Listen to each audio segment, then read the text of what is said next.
you said Shedeur's bona fide number one quarterback in the draft, and I agree with you. So just stand on that for a second and educate everybody who's got this narrative where he's like mid and not very good.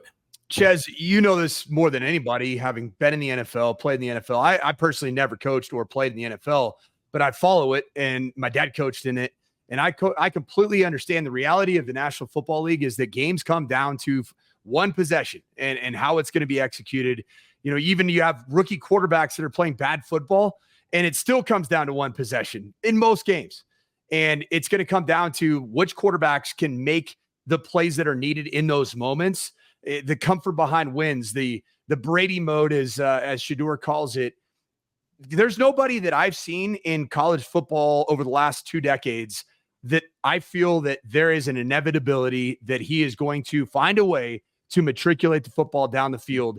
And that's actually my only explanation for why UCF is a 10.5 to 15-point dog. 15 points, dog. Because that is a bit of a reality. Like if you're a team playing against CU right now, you better get up by 2-3 possessions and keep going. Because if you don't, you're in trouble.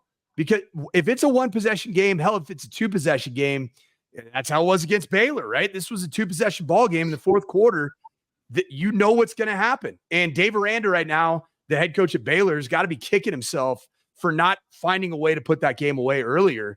You could point to a missed field goal. It's pouring ass rain. It was a 40+ yard field goal. Yeah, I mean, there's those situations that come about. But if there's a chance to win a game, Shedeur's winning the game. And I've never seen it before. And what put the exclamation point on it for me, why he's QB1 without question, is not only he's done it multiple times. This time he did it in absolute insanity of a rainstorm with wet balls and no protection. Like none protection. And what was the stat? 8 sacks on the day? Was that how many it was? 9 sacks and probably like 12 to 13 hits. And think about how many he stepped out of. Like if you're watching, he stepped out of 5 or 6 of them, bro. Like more than that, man. I really do. So talk about that, coach. Like you play the position, you coach the position, you recruit the position, you develop the position. There's nobody I respect more's word on quarterback play than yours. And Coach JB and several other quarterback gurus seem to think that he's holding the ball and bringing it on himself.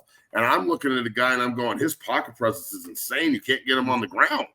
Like he's so fucking slippery back there. And then everything is down the field. The more you hit him, the better he gets. Isn't that the epitome of what we're looking for in a quarterback? Yeah.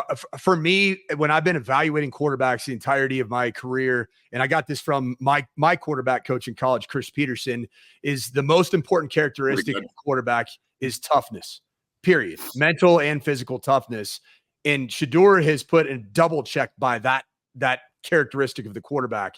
You know, the second one was preparation, third one, decision-making, fourth one, accuracy, fifth one, leadership. That's how we broke it down. But it always started with the number one, which was toughness. And name me a quarterback in college football today that has exhibited toughness at a greater level than Shedeur Sanders is since he's been in Power 5 football. Show me. I mean, just think about like last year with CSU when Nwoke racked him and he got up and spit blood and Prime wiped it off his mouth with his sleeve, and he went out and won the game. This year, Baylor, I'm sitting there with Nick, and he was a recruit again, and we're sitting there, and everybody's leaving, and I'm like, don't leave. You know what's about. Don't leave. They're going to win. Just watch out. And he's just getting racked and racked and racked. And at the end of the game, they give up 3 straight, like, monumentally bad sacks. Yep. Guys are getting ran by. He's getting crushed. And then somehow he falls out of a sack and throws it up. And it becomes a pass interference call, and they get new life, and he ends up throwing a touchdown to tie the game. Bro, it's one of the best college football games I've ever seen in my entire life. And there's this clip we're going to show real quick. I had flashbacks of 2004 on senior day where Clatt hit Monte down the right side or the left sideline. Watch this. This is the last play of the game in 2004 to beat Kansas State to pretty much win the North. And I had flashbacks, and I know that the catch and run is different, but it happened pretty much the same area of the field. And I'm just sitting there like reminiscing, like, holy shit, this is insane. Right. I've never seen anything like it before, Coach, ever in my life. And no offense to this fucking throw, bro. No, that's what I was going to say. No offense to Joe Clatt. I work with his it's ridiculous. And You can't forget the catch like that. Like for him in a wet ball environment to be able to get hands under the ball, secure the football. LeJohntay Wester's a damn hero. I had a chance to interview him in the post game after the CSU game, and that dude is an awesome, awesome young man, a competitor, well-spoken, thoughtful. Those kinds of stories I don't think are being told enough with this program, like the LeJohntay Wester story. I think that needs to be told more. And it took for me to be at a game on the sideline. I was on the sideline for the entirety of that football game against CSU to be like, this isn't exactly what even I thought it was. Like these guys are playing their asses off for 60 minutes of football. There were during opening whistle to final whistle, there were no shenanigans going on by the CU Buffs, and maybe all this stuff afterwards that goes viral. I think that's the thing that is so impressive about this program, because if we got to call it like it is, this program is very clickbait worthy, whether you hate them, you love them, and they do put out their own clickbait too, right? You got to say it. But what I saw behind the scenes, once I was able to peel the curtain back, is there's some ball guys, man, like real football guys, like Levante Bentley. The law firm, dog. The two linebackers, Bentley and Greenhill, are monsters. Kai Greenhill, like those dudes are football players. I love the way those guys play the game. Michael Welch, ball player. That guy's he's a ball player. And that's the thing that I think a year ago, I was on the fence, man. I was on your program about 5-6 months ago around the draft time. We were talking about evaluating the 24 draft class. I had Jaden Daniels number 1. You know that. I was super high on Michael Penix Jr. That's going to play out. That guy's going to end up saving the day for the Falcons once Kirk Cousins can't walk in and out of the huddle anymore. But the guy that I was on the fence about was Shedeur Sanders. I told you that. I thought a lot of the issues that existed a year ago, I did think that some of them were on him. But that's why I respect your opinion so much. You were so critical of him, and now it's like I always ask Coach JB, what do you need to see in order to stop hating? And there's a difference between hate and evaluation. Your evaluation was different, and obviously he's changed your mind. So run with that. Yeah, the biggest thing for me is a year ago, I do think there were some sacks. When you have that number, which, what was it, 54, 53? It was a lot, right? 54 sacks in 11 games. Yeah, and Chaz, which is not good. 12 games. You can admit to it, man. I mean, everybody wanted to absolutely just heap the garbage pile on last year's O-line. We're sitting at 13 right now, right, through 4 ball games. That's not. It didn't really change that much. Right? And 9 of them came in 1 game. So there's improvement, but then there's also when they played quality defensive lines, Nebraska and Baylor, they got shredded. So that has to be fixed. Well, and then the other side of this, for the CU football team to win games, Shedeur Sanders has to be the guy. He does. Like 100%. When you don't have an established tight end, a bona fide two-way player that can run block, pass protect, and then become a viable threat in the pass game, the Buffs don't have that. I love Savell Smalls. He's a tough guy, but he is not a bona fide tight end. He doesn't have the length. He doesn't have, he's not that guy. You have to throw the football. And you have to find your points by way of Shedeur Sanders being a dang magician. That makes defensive lines' jobs way easier. They can be in pass rush mode for 75 to 90% of the snaps in a ball game. You know that playing D-line, when you don't have the threat of being accountable to your run gap, how fun is that? You got to two-way go, man, every freaking snap. Yeah. And so Shedeur has to create for this team to win games. Maybe outside of the CSU game, even the dang North Dakota State game, he had to create to win that game.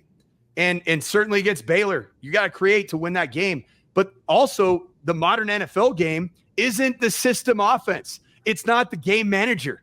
It doesn't exist. Jaden Daniels last night. How many times? That was insane. How many times did he create, though? He was insane. You have the last throw, bro, to Terry McCullen in the corner where he took a shot, full turn protection, got hit in the chest, and just dropped it right in the fucking breadbasket. I was like, holy shit, this kid can fucking play. It was crazy. And that's the modern. You look at the top quarterbacks that were drafted this year, all of them are creators. None of them are just system fit guys. That's where it's like Carson Beck is the number 1 quarterback in the draft. What has he done? What is any Georgia quarterback surrounded by insane talent and managing the offense? What have they really done? I'm talking about in the pro game. Stetson Bennett had a nice weekend or two and then threw 5 picks the next week. Like, what has Carson Beck done? Frankly, what has Quinn Ewers done? He's just managed the system. All right. Cam Ward, love him. Freaking love him. Big fan. Yeah, he's a stud. He's a great player. I love Cam Ward. I love watching him play the game. But I think there's a Kyler Murray comp there because of the deficiency of size. He's a bit small. That still is a factor when you're looking for a franchise quarterback. It's gonna be a top 3, top 5 type of guy, and that's what you're talking about when you're talking about QB1. And then the other guy I do really like as a player is Jackson Dart. I want to let the season play out. Right now, I have it Shedeur Sanders 1, I have Cam Ward 2, and Jackson Dart 3, and the other guys to me are just guys. And so you take Shedeur and put him on Georgia or Texas or some of these other places. Ridiculous. What do you think the difference would be? You would get more accuracy because he is the most accurate quarterback in college football. You would have a better deep ball thrower, an accurate deep ball thrower, so you'd get more explosive plays. What did Georgia just do? Who'd they play? Kentucky and scored 15 points? 13-12, 13-12. You wouldn't have a lot of 13-point games, and we want to say that Kentucky's defense is elite. They're good, but come on. If you got Carson Beck in Georgia and 5 stars everywhere, 13 points is embarrassing. It's embarrassing. It's embarrassing. And that's the thing. Even when the Buffs struggle as a football team, and there will be more struggles, Matt. Like, I'm just telling you. Oh yeah. They're not going undefeated, dog. This is a flawed football team, as it should be. It's year 2 in a complete revamp of the roster. I mean, again, right? It's 2 years in a row. There's going to be flaws. The system in and of itself of college football nowadays is inherently flawed. And the best teams are typically the ones that end up getting it right with a combination of foundational players that have been in your program for 3 to 5 years, plus patching in the holes with elite transfers. Those are the teams that are really elite. And right now, that can't be Coach Prime's team, right? You can't do that. It's not a possibility. But what I will say is, even in the bad games, Shedeur he's still finding a way to generate the offense to score 20s and 30s. And it's coming because of his wizardry at the position to get out of sacks, extend plays, and then throw crazy off platform across his body. Like the throw that he threw to LeJontay Wester, that wasn't actually a Hail Mary. That was a dive. That's what Westbrook just said. He was like, "Yeah, I thought that was more just a great throw and catch." Yeah, it's and then Travis Hunter, man, guys, like, I know everybody talks about, wow, we've never seen this. His hit at the end of the game was after playing every snap of film. Because you've been graded by a coach, right? Yep. He's graded twice. He plays 2 football games. He's graded twice for an entirety of a football game on one side of the ball. Every week too. And then this right here that we're watching, that is after playing 2 games relative to every single buddy else that's on the field right there. And he has the ability to come up with that kind of hit, the accuracy of placing his helmet on the football at the goal line. Like, that's the Heisman moment right there. That's a Heisman moment.